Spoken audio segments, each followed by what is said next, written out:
Job, chapitre 36. Élihu continua et dit, « Attends un peu, je vais poursuivre, car j'ai des paroles encore pour la cause de Dieu. Je prendrai mes raisons de haut, et je prouverai la justice de mon Créateur.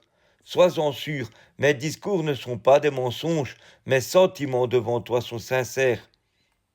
Dieu est puissant, mais il ne rejette personne. Il est puissant par la force de son intelligence.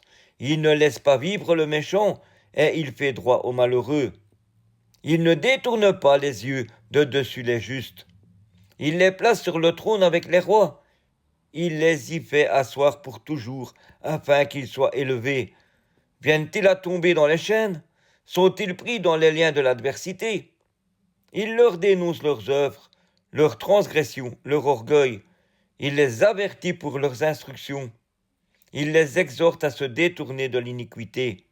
S'ils écoutent et se soumettent, il achève leurs jours dans le bonheur, leurs années dans la joie.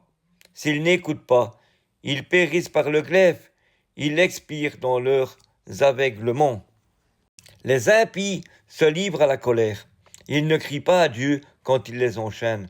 Ils perdent la vie dans leur jeunesse. Ils meurent comme des débauchés. Mais Dieu sauve le malheureux dans sa misère, et c'est par la souffrance qu'il l'avertit. Il te retirera aussi de la détresse pour te mettre au large, en pleine liberté, et ta table sera chargée de mets succulents. Mais si tu défends ta cause comme un impie, le châtiment est inséparable de ta cause. Que l'irritation ne l'entraîne pas à la moquerie, et que la grandeur de la rançon ne te fasse pas dévier. Tes cris suffiraient-ils pour te sortir d'angoisse? Et même toutes les forces que tu pourrais déployer, ne soupire pas après la nuit, qui enlève les peuples de leur place. Garde-toi de te livrer au mal, car la souffrance t'y dépose. Dieu est grand par sa puissance. Qui saurait enseigner comme lui? Qui lui prescrit ses voies?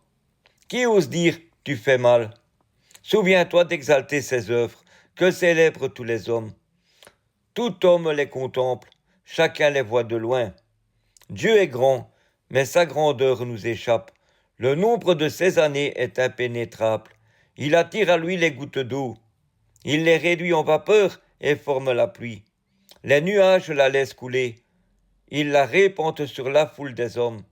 Et qui comprendra le déchirement de la nuée? Le fracas de sa tente? Voici, il étend autour de lui sa lumière.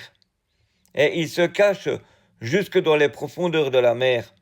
Par ses moyens, il juge les peuples. Et il donne la nourriture avec abondance. Il prend la lumière dans sa main. Il la dirige sur ses adversaires. Il s'annonce par un grondement.